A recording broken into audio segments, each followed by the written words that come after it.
Oke, kita sama-sama belajar di sini. Dan kita sebelum kita mulai belajar, kita berdoa sama-sama ya. Kita berdoa lagi. Tuhan Bapa kami yang di surga, terima kasih untuk pertemuan pada malam hari ini. Dan pada malam hari ini ya Bapak, kami akan kembali belajar firman Tuhan bersama-sama. Kami minta tuntunan Roh Kudus Tuhan menyertai kami, berkati sinyal internet ketika kami masing-masing, berikan kelancaran dan juga hamba yang akan bawakan firman, dan semua menjadi kepujian dan kemuliaan bagi nama-Mu saja ya Bapak. Tuhan, kami tetap menantikan teman-teman kami yang belum hadir bersama dengan kami, tuntun langkah mereka untuk dapat bersama dengan kami ya Bapak. Terima kasih Tuhan, ampuni dosa dan kesalahan yang kami lakukan. Doa kami hanya dalam nama Tuhan Yesus, terus selamatkan bernebus kami. Amin. Oke, saya akan share screen.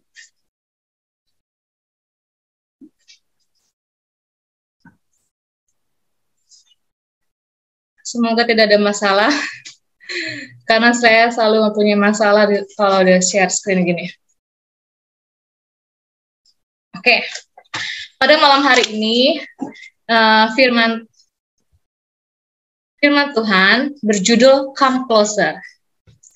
Ya, saya akan awali pembahasan kita dengan kata hipermetropi. Kalau misalnya saya mengatakan hipermetropi, kira-kira apa yang dalam pikiran teman-teman? Hipermetropi ini berhubungan dengan apa sih? Coba, ini kita cuma sedikit, ini kita baru ada berapa orang di sini yang hadir, ada beberapa lah ya, 9 partisipan. Jadi kita bisa lebih aktif lagi untuk bisa saling tanya jawab. Apa sih hipermetropi itu? Apa yang berhubungan dengan hipermetropi? Mungkin Bro John. Baru dengar istilahnya Kak. Apa ini? Oh, oke. Mungkin siapa lagi? Sis Tita. Kalau dengar kata hipermetropi, kira-kira pernah nggak sih dengar kata hipermetropi nih? Bro John katanya belum pernah dengar. Oke. Memang nih something new sih. Tapi pas aku search di Google, rabun jauh ya, atau rabun dekat ya? Iya. Jadi hipermetropi ini berhubungan dengan mata, gitu. Berhubungan dengan mata dan ini adalah rabun dekat. Jadi kita akan lihat sama-sama gangguan kondisi pada mata. Nah, ada banyak banget gangguan kondisi pada mata, tapi aku cuma bisa nyebutin 3 aja ya. Ini adalah bisa dibilang gangguan yang dialami oleh pria yang digambar ini adalah buta. Gitu. Bisa dibilang ini buta. Dan kemudian ini gangguan hipermetropinya. Dan yang ini adalah miopinya, atau bisa dibilang rabun jauh. Hipermetropi rabun dekat dan miopinya rabun jauh. Nah, kalau kita melihat kata mata gitu, apa yang dalam pikiran teman-teman? Mata ini kita tahu bahwa mata adalah aset yang paling penting yang harus kita jaga, bukan? Pastinya gitu. Dan kita nggak mau gitu loh kita punya kendala pada melihat aja kita udah panik gitu ya. Oh, mata gue kenapa nih gitu kan? Sedangkan saya pribadi aja kalau udah lagi gatal mata kucek-kucek gitu kan, terus tiba-tiba bengkak, itu udah langsung gitu kan, ada apa, something wrong dengan mata, karena kita tahu mata itu sangat berharga dan sangat penting untuk kita jaga kesehatannya. Nah, kalau kita melihat lagi mata, aku tahu teman-teman di sini pasti semuanya kita bisa melihat karena kita semuanya mempunyai mata. Entah itu kita lihat anak perempuan dari Tionghoa ini, dia memiliki mata yang cantik. Dan juga mata dari suku pedalaman ini, beraneka ragam. Dan juga anak kecil yang lucu ini, dia punya mata yang bulat. Dan juga dari suku pedalaman juga, dia memiliki mata yang berwarna biru. Dan juga anak kecil dari Afrika ini. Dan juga ini saya searching, ini mata tercantik di dunia lah ya, gitu. Mata tercantik yang dimiliki oleh anak kecil ini. Kita melihat bahwa mata itu sangat penting. Mata itu sangat penting apakah kita setuju dengan pernyataan yang tadi saya barusan bilang?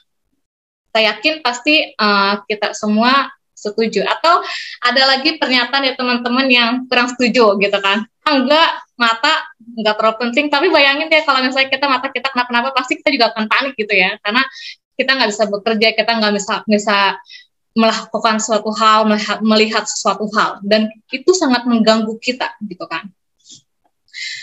Namun kita tahu seiring berjalannya penggunaan teknologi,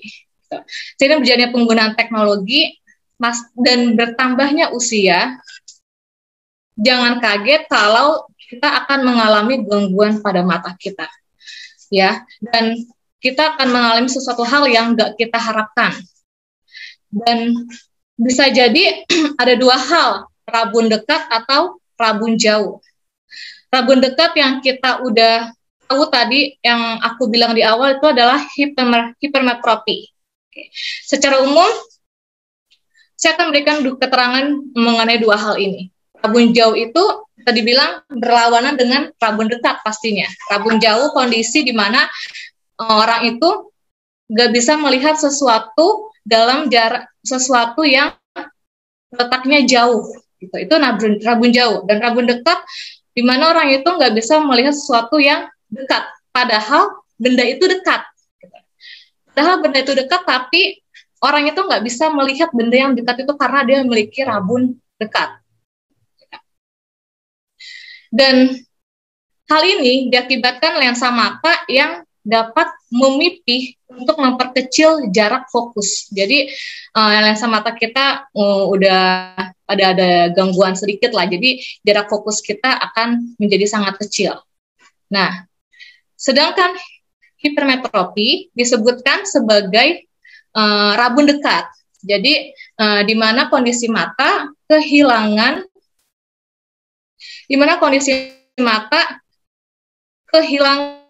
untuk bisa melihat sesuatu atau objek pada jarak dekat secara teknis. Jadi hipermetropi atau presbiopi atau rabun dekat sebutannya adalah kondisi saat tidak dapat melihat benda yang sangat, saya ketutup bentar. Benda yang dekat dengan jelas. Nah, rabun dekat punya dua nama.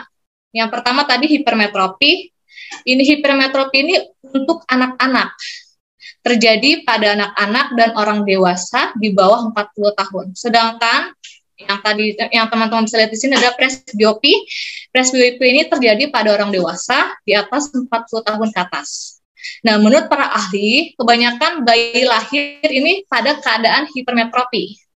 Dan bayi ini akan lahir dengan sendirinya pada usia sekitar 40 tahun. Itu sebabnya mengapa seringkali ya anak-anak itu kesulitan untuk melihat sesuatu yang ada di dekatnya. Nah, jadi saya juga punya pengalaman karena saya guru TK gitu. Saya juga ketika saya belajar ini, saya juga ngerasa saya ingat-ingat yang saya pernah alami dengan anak-anak pas saya mengajar. Banyak dari mereka, ada beberapa dari mereka yang udah menggunakan kacamata. Dan juga ada juga dari mereka yang nggak pakai kacamata, cuman mereka fokusnya kurang. Fokusnya kurang karena memang setelah saya pelajari ini ternyata anak kecil itu lahir dengan keadaan yang sudah memiliki hipermetropi gitu. Dan dia akan sembuh dengan sendirinya. Dan itu sebabnya mengapa anak-anak itu seringkali mengalami kesulitan untuk melihat sesuatu yang ada di dekatnya. Nah, pada usia muda, kemampuan akomodasi mata juga masih akan sangat baik. Sehingga anak atau remaja yang ngerasa hipermetropi tidak merasa terganggu. Namun, berbeda pada orang dewasa, kemampuan akomodasi mata kita akan semakin menurun. Dan akan terasa pada usia ke-40 atau lebih 40 tahun, nah, ada orang tua itulah mereka akan rabun dekat merupakan proses bagian penuaan yang secara alami yang akan dialami oleh hampir semua orang. Mungkin teman-teman di sini apakah ada yang sudah 40 tahun? Apakah atau kita yang belum 40 tahun tapi kayak udah merasa kita punya gangguan dalam mata gitu loh. Dan kita bisa lihat nih sederhananya pembahasan kita pada malam hari ini. Oh, Bapak Pascal, oke. Oke, kita akan melihat nih ya secara sederhananya pembahasan kita pada malam hari ini. Apakah itu hipermetropi atau bahasa Indonesia tadi sudah disebutkan rabun dekat, kondisi saat tidak dapat melihat benda dengan jelas. Benda itu dekat sih, benda itu sebenarnya dekat, tapi kita nggak bisa melihat dengan jelas. Ada sesuatu yang salah pada mata kita. Saya ingin memikirkan bahwa bisa saja sih ini terjadi pada kondisi jasmani ya. Ini hanya kondisi, ini terjadi pada kondisi jasmani kita. Kalau ini terjadi pada kondisi jasmani kita, problemanya ya kita masalah bisa untuk kita ngatasinnya ya kita pergi ke dokter mata gitu loh. Kita pergi ke dokter mata dan kita bisa mengalami pemulihan dan penyembuhan. Tapi malam ini saya berbicara tentang rabun dekat secara rohani. Jadi tadi yang sudah secara jasmaninya. Dan kita akan belajar bersama-sama apakah itu rabun dekat secara rohani. Nah, di sini ada sebuah film. Teman-teman bisa buka dalam Lukas 24 ayat 13 sampai 35. Nah, ini nggak ada subtitlenya, teman-teman. Jadi ayat ini berbicara mengenai perjalanan murid-murid Yesus, 2 orang murid Yesus yang berjalan menuju dari Yerusalem ke Emmaus gitu. Dan Yesus menampakkan diri di jalan ke Emmaus. Kita bisa lihat videonya. Sebentar, saya akan geser.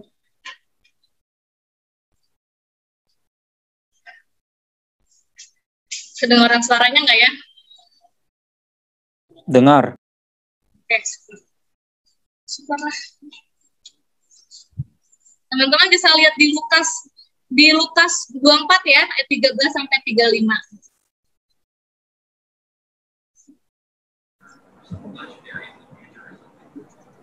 Videonya belum ya? Videonya belum jalan kayaknya. Belum muncul, sis. Kenapa? Video layarnya belum muncul. Tapi suara kedengeran ya? Enggak suaranya. Enggak juga. Enggak. Kalau gitu saya share dari YouTube aja ya. Aduh, nggak ngerti kalau pakai video ya. Aku nggak ngerti. Bentar ya, aku stop sharing. Ini aku udah stop sharing ya? Udah stop sharing.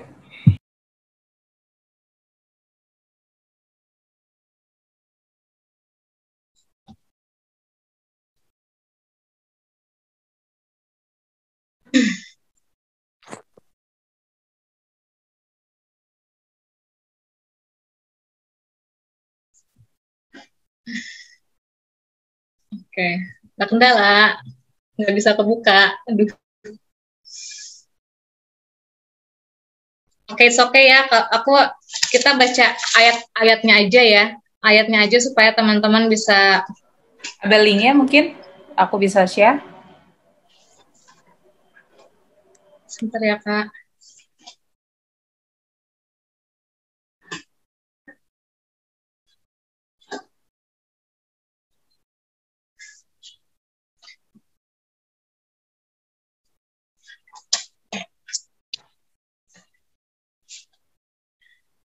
Aku lagi cari.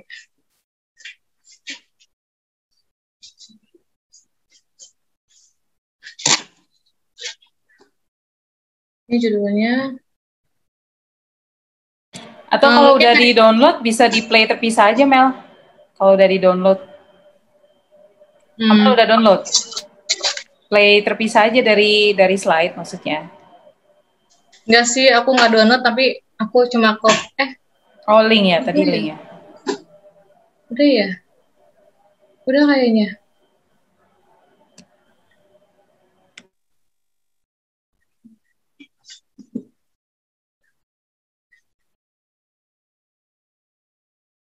Tiba-tiba, aduh kenapa ya kok tiba-tiba kayak gini laptopnya, itu nggak jalan tiba-tiba, aduh. Nah. Ya udah nggak apa-apa, nanti mungkin bisa share link aja, nanti kita bisa tonton masing-masing. Iya, boleh.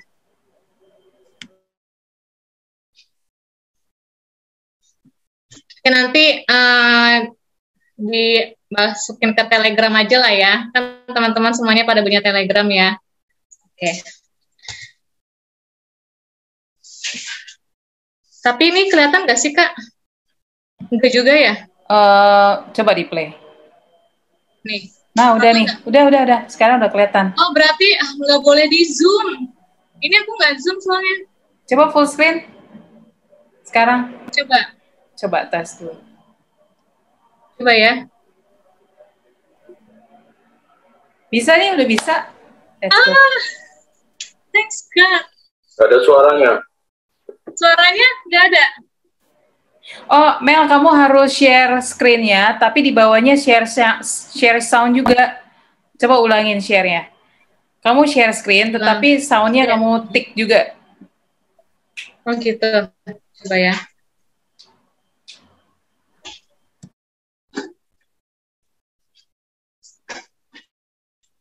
Di mana ya settingannya? Multiple participant? Oh enggak, pas kamu share screen, enggak share screen seperti biasa, di bawahnya itu ada share sound. Oh iya. Ya, di tik aja. Dah. Do you have one to another? Oke. Judulnya Press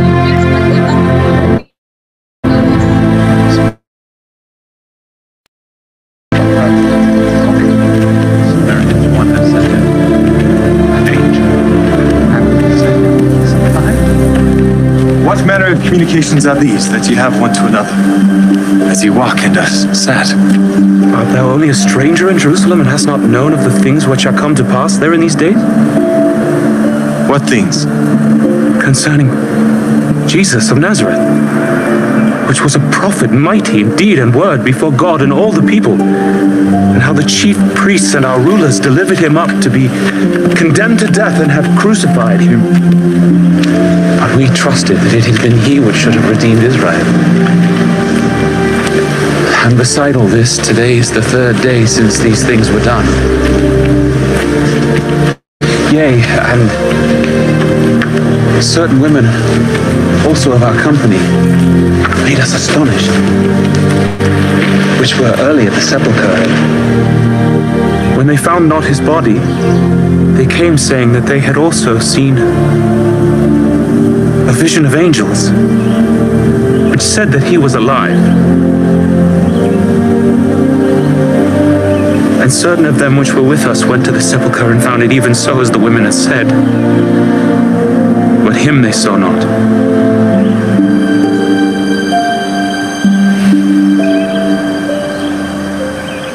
O fools, and slow of heart to believe all that the prophets have spoken. Ought not Christ to have suffered these things, and to enter into his glory?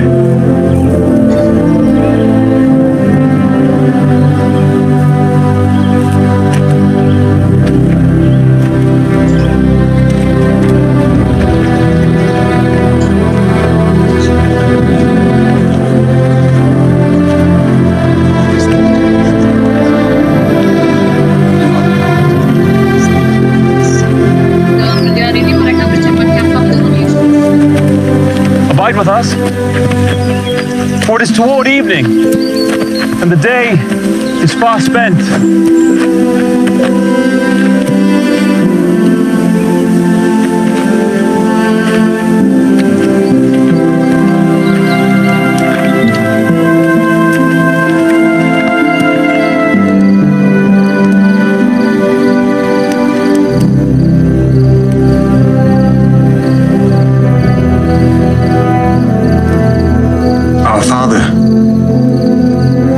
Thanks for thy bounties. Amen.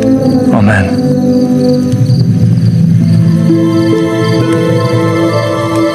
Did not our heart burn within us while he talked with us by the way, and while he opened to us the scriptures?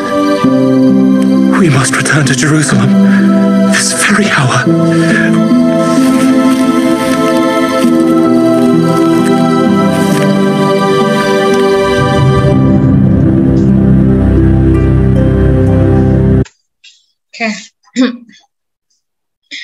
Dan kita sekarang bisa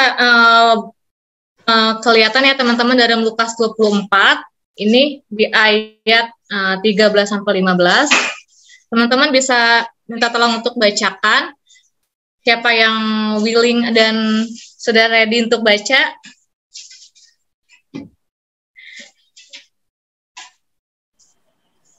Lukas 24 ayat 13 sampai 16 ya, Mel? Ya. Pada hari itu juga, 2 orang dari murid-murid Yesus pergi ke sebuah kampung bernama Emmaus, yang terletak kira-kira 7 mil jauhnya dari Yerusalem. Dan mereka bercakap-cakap tentang segala sesuatu yang telah terjadi. Ketika mereka sedang bercakap-cakap dan bertukar pikiran, datanglah Yesus sendiri mendekati mereka, lalu berjalan bersama-sama dengan mereka. Tetapi ada sesuatu yang menghalangi mata mereka, sehingga mereka tidak dapat mengenal Dia. Ya, thank you Kak Dita. Nah, kita melihat bahwa di sini perjalanan murid-murid dari Yerusalem ke Emmaus. Dan itu setelah saya searching, kira-kira ya perjalanan mereka tuh jauhnya lebih kurang itu 12 km. Nah, ini adalah gambaran yang saya temukan gitu. Ini bahkan dituliskan 14 km jarak jauhnya. Gitu. Jadi di sini kalau dan mereka lakukan mereka lakukan itu dengan jalan kaki, gitu lah. Dan coba aku mau tanya sama teman-teman di sini, siapa sih yang suka olahraganya dengan jalan kaki? Seperti murid-murid Yesus gitu loh. Aku. Ayah. Oke, Bang Jun, Sis Dita. Oke, saya yakin sih beberapa dari kita pasti olahraga tergampang itu dengan jalan kaki, dan itu juga saya pernah praktekkan juga. Dan dari jarak tempat kosan saya, tempat tinggal saya menuju ke sekolah gitu, dan dari sekolah menuju ke tempat kosan saya juga pernah lakukan itu dengan jalan kaki. Dan karena saya mikirnya kita orang kerja gitu loh, olahraganya apa sih? Kayaknya waktunya sangat terbuang dengan pekerjaan. Jadi dengan olahraga jalan kaki aja itu bisa lebih sehat gitu kan. Dan saya lihat jarak-jaraknya yang saya tempuh itu sepanjang 3 km gitu, sampai 16-20 menit, lumayan banget gitu kan, untuk menghabiskan waktu dalam sehari. Dan di sini saya coba searching gitu kan, berdasarkan pencarian yang saya temukan bahwa daily step orang normal itu yang dilakukan oleh seseorang itu kecepatannya adalah 3 km per jam. Dengan demikian kita bisa taksir nih ya, perjalanan yang dilakukan oleh murid-murid Yesus, 2 orang murid Yesus ini bersama dengan Yesus itu lebih kurang sekitar 4 jam. Gitu. Karena itu 14 km gitu lah. Lebih kurang sekitar 4 jam. Tapi dalam perjalanan itu mereka nggak bicara tentang hal-hal yang omong kosong gitu. Seperti mereka nggak ngomongin tentang sepak bola. Lo gimana sih sepak bola lo gitu ya. Jadi lu dukung siapa gitu kan? Enggak gitu kan. Mereka nggak ngomongin tentang bisnis dalam perjalanan itu. Nanti kita bahas ya teman-teman ya. Aku cuma mau kasih tahu dulu di awal. Mereka tuh nggak ngomongin tentang bisnis. Mereka nggak ngomongin tentang gosip. Si ini, si itu gitu kan, si Petrus, si Yohanes gitu, enggak. Dan mereka nggak ngomongin tentang model pakaian. Semuanya tuh mereka nggak lakukan itu. Tapi yang mereka lakukan, mereka bicarakan dalam sepanjang perjalanan itu, mereka berbicara tentang Yesus. Siapa sih mereka ini? Mereka ini adalah murid Yesus yang salah satunya bernama Kleopas. Ada di ayat 13. Yang ada di ayat 13, mereka ini adalah 2 orang murid Yesus, dan di ayat ke-18 dikatakan Kleopas. Mungkin ada yang bisa bacakan teman-teman di ayat ke-18 supaya untuk make sure bahwa salah satu dari murid Yesus ini adalah bernama Kleopas.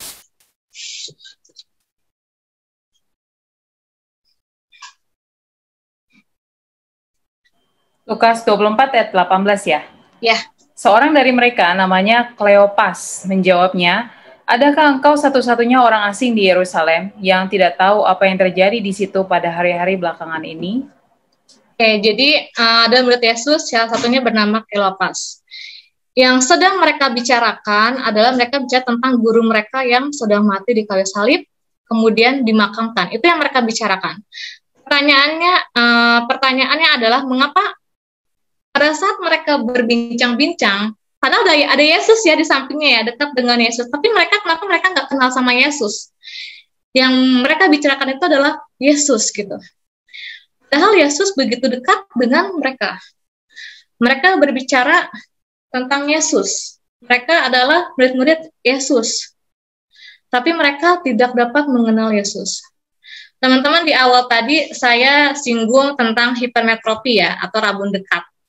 Apakah mungkin ada hipermetropi secara rohani?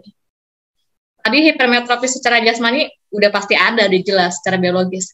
Cuman apakah ada secara hipermetropi secara rohani, rabun dekat? Sehingga kalaupun dekat, mereka tidak mengenal Yesus. Gitu. Apakah ini berlaku sih sama untuk kita semua gitu, untuk saya pribadi juga. Kita membicarakan tentang Yesus. Apakah kita sudah kenal dekat dengan Yesus gitu kan? Kita adalah murid-murid Yesus. Apakah kita sudah kenal dekat dengan Yesus gitu? Dan kita jangan-jangan nih ya, kita yang sering beribadah gitu kan, sering pergi ke gereja, sebelum kita online, offline, kita sering mengikuti kebaktian, Bible study, care group, bahkan kita sama-sama pada malam hari ini kita belajar care group bersama-sama, dan kita memberikan persembahan kepada Tuhan. Apakah, tapi pada saat itu Yesus datang dekat pada kita tidak kenal dia. Kenapa gitu? Oleh karena kita sedang berada dalam kondisi hipermetropi. Kita berada dalam kondisi rabun dekat. Begitu dekat Yesus dengan kita, tapi kita tidak kenal dekat. Teman-teman, kalau kita mengalami kejadian seperti ini pasti sangat menyedihkan. Dan ada tulisan dalam buku Rohani Kristen yang mengatakan mereka telah datang ke kota untuk merayakan Paskah dan sangat dibingungkan oleh peristiwa yang baru saja terjadi. Mereka telah mendengar kabar pagi itu mengenai pemindahan tubuh dari Kristus dan juga berita tentang wanita-wanita yang telah melihat malaikat-malaikat dan telah bertemu dengan Yesus. Sekarang dalam perjalanan kembali ke rumah mereka untuk merenung dan berdoa. Dengan sedihnya mereka berjalan petang itu sambil mempercakapkan tentang peristiwa pengadilan dan penyaliban. Belum pernah sebelumnya mereka sangat tawar hati seperti itu. Dalam keadaan tidak berpengharapan dan tidak beriman. Mereka sedang berjalan dalam bayang-bayang salib. Jadi saya ini highlightkan karnakan kata-kata sangat tawar hati, tidak berpengharapan dan tidak beriman. Kita lihat bahwa mereka itu sedang mengalami hal-hal seperti ini. Padahal mereka sedang berbicara tentang Yesus, gitu. Mereka sedang berbicara tentang Yesus, dan apakah ini bisa juga terjadi dengan kita? Kita boleh percaya sama Tuhan, tapi apakah kita pernah mengalami tawar hati? Gitu. Apakah kita pernah mengalami dalam kondisi tidak berpengharapan dan tidak beriman? Apalagi di masa-masa pandemi kayak gini ya, banyak hal yang dikeluhkan oleh semua orang di dunia ini. Dengan kondisi pada saat ini. Ada yang bilang, aduh, saya susah banget nih gara-gara pandemi kayak gini, udah kehilangan kerjaan, misalkan kehilangan kerjaan, terus keluarga juga sakit, mungkin ada yang kena COVID juga gitu kan, ada yang mengalami kecelakaan juga, dan mungkin ada yang sampai berpikir, Tuhan, kalau saya ke gereja, saya udah nggak ada pengharapan lagi. Akhirnya apa yang terjadi? Bisa saja kita menjadi tidak beriman, kita tidak percaya pada Tuhan. Apakah kita pernah mengatakan hal-hal seperti itu pada diri kita, pada Tuhan? Gitu loh. Kalau ibarat seperti ini, Tuhan, coba aja Tuhan tolong gue pada saat itu gitu ya, tolong saya pada saat itu. Pasti saya nggak akan mengalami kayak gini. Kan gampang buat Tuhan untuk buat saya tuh nggak kehilangan pekerjaan saya.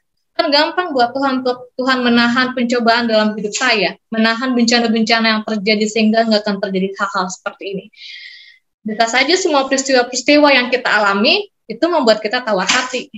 Dan bisa saja kita menjadi nggak percaya pada Tuhan.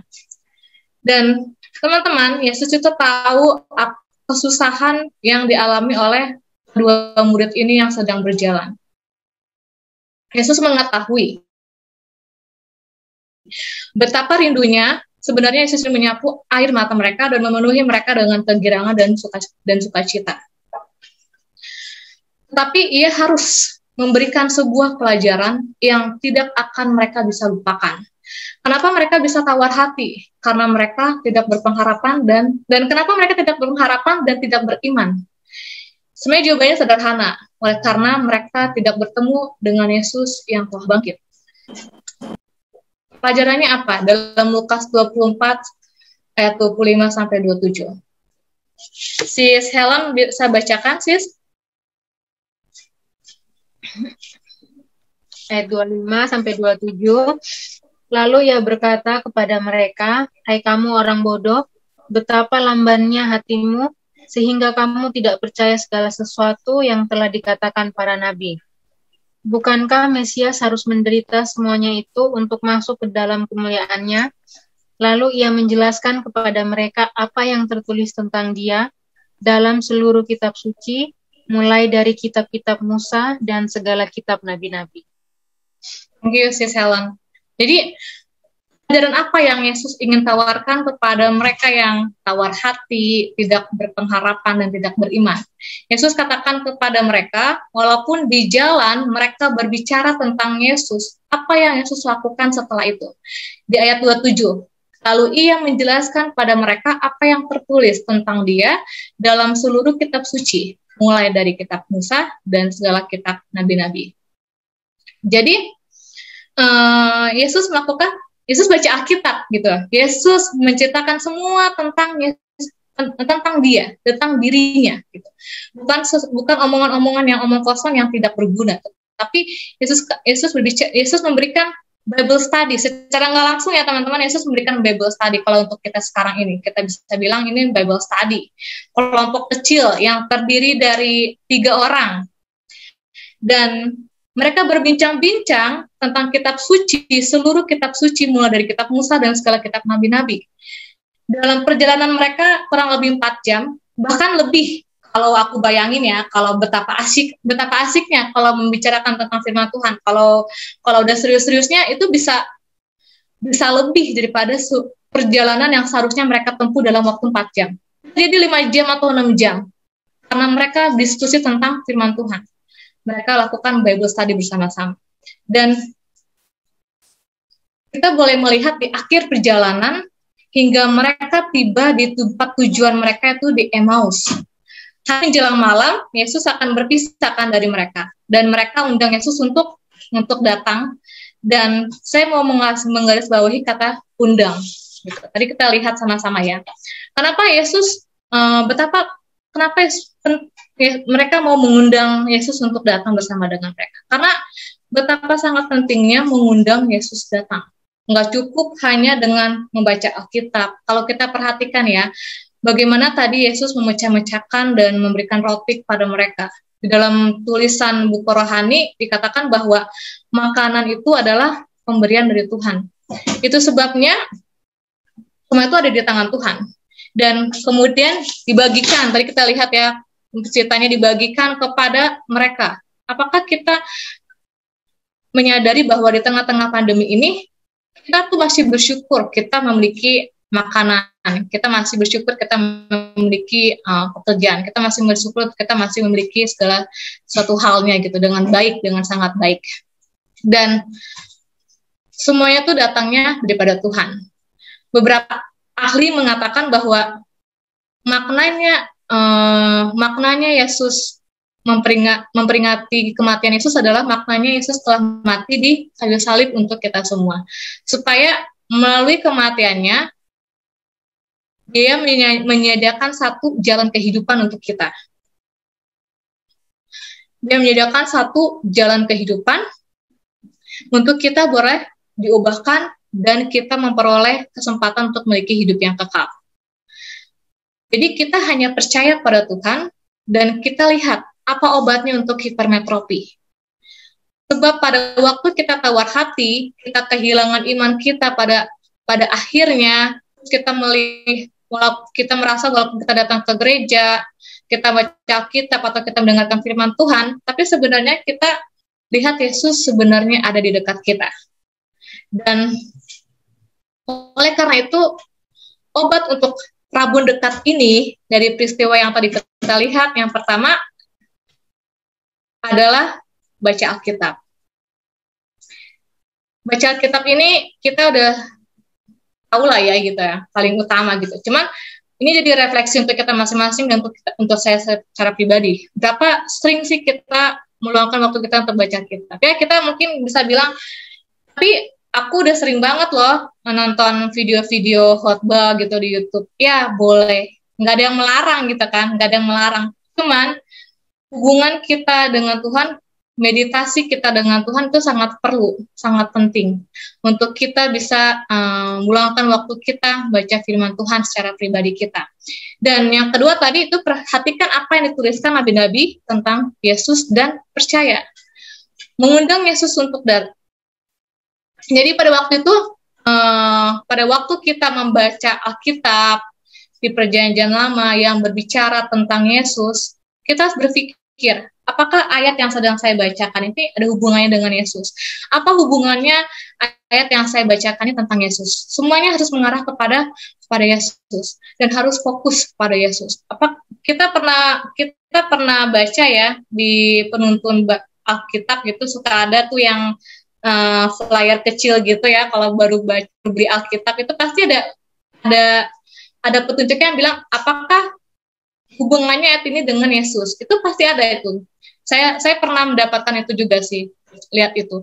Dan jadi memang harus seperti itu karena kita fokusnya harus kepada Yesus gitu. Dan yang ketiga itu mengundang Yesus. Kita perlu mengundang Yesus. Mengundang Yesus untuk datang, dan kalau Yesus sudah datang, dia akan masuk ke dalam hati kita. Yang menjadi masalah, bagaimana dengan fokus yang ada di hati kita? Apakah bisnis kita, pekerjaan kita, apakah ada hal-hal yang lain yang mengganggu kita untuk kita menghalangi kita mengundang Yesus datang kepada hati kita? Yesus harus menjadi yang pertama dalam kehidupan kita.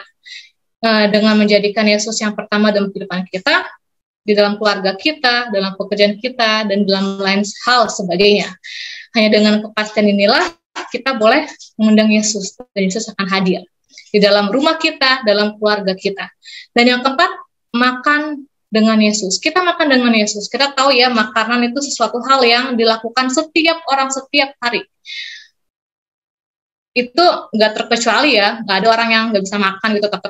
Pasti orang keperluan makan itu sangat penting. Ada ungkapan yang biasa diucapkan, dengan makan segala sesuatu bisa diselesaikan. Itu saya pernah dengar tuh ungkapan seperti itu. Entah ada ribut-ribut atau apa, makan dulu dah, nanti juga selesai. Kalau nggak makan tambah ribut, tambah masalah gitu kan. Nggak selesai masalahnya. Orang Batak nih ya, kemana-mana tuh harus ada makanan. Karena saya orang Batak. Kita ada pergi melawat, makanannya kan itu ya, udah ketawa sama Bro Jun. Ya, terus dengan demikian ketika kita mengundang makan dengan Yesus, dia tuh sudah melakukan satu hubungan yang sangat akrab dengan mereka. Kalau kita mengajak teman kita ke rumah kita, teman yang sudah lama, itu pasti dengan adanya kita jamuan makan, itu pasti kita akan semakin erat untuk punya waktu lebih lama untuk ngobrol, gitu kan. Dan saat kita makan juga, kita kan perlu berdoa supaya makanan yang kita makan itu memberikan kekuatan jasmani, dan tentu lebih dari itu, secara pribadi, secara jasmani, dan lebih daripada secara kekuatan rohani saat kita makan dengan Yesus. Nah, teman-teman, untuk slide terakhir dalam Wahyu 3 ayat 20, ajakan dari Tuhan Yesus pada kita semua. Lihat, aku berdiri di muka pintu dan mengetok, jikalau ada orang yang mendengar suaraku dan membukakan pintu, aku akan masuk mendapatkannya dan akan makan bersama-sama dengan dia dan dia bersama-sama dengan aku. Ini adalah satu pengalaman yang luar biasa saat kita mendapatkan satu kesempatan untuk makan bersama dengan Yesus. Oleh karena itu, kita perlu bertanya pada diri kita sendiri, apakah kita sudah mendengar suaranya? Kalau kita sudah mendengarnya, mari kita membukakan pintu dan membiarkan Yesus masuk. Maka kehadirannya akan menyembuhkan kita dari hipermetropi rohani. Kehadirannya akan menyembuhkan kita dari rabun dekat. Kita akan menyadari bahwa dalam setiap pergumulan kita, di setiap jalan kehidupan kita, ternyata Tuhan Yesus itu ada di dekat kita. Kehadiran Yesus itu selalu menolong kita untuk menghadapi masa depan. Hari depan yang nggak menentu. Kita nggak tahu apa yang terjadi dalam kehidupan kita ke depannya. 5 detik selanjutnya, 10 menit, 1 jam, 2 jam, 1 minggu, 2 minggu, sebulan, 2 bulan, dan seterusnya. Kita perlu merasakan kehadirannya apabila ada rabun dekat rohani, maka obatnya adalah tadi. Sebagaimana pengalaman dari 2 murid Yesus, apabila mereka lakukan hal itu juga, mereka akan menyadari Tuhan Yesus ternyata bersama-sama dekat dengan mereka. Inilah firman Tuhan pada malam hari ini, teman-teman, yang bisa saya bagikan, dan biarlah kita semua merasa terberkati dan dikuatkan iman kita masing-masing untuk lebih dekat dengan Tuhan. Saya bawakan firman ini dalam nama Tuhan Yesus, amin.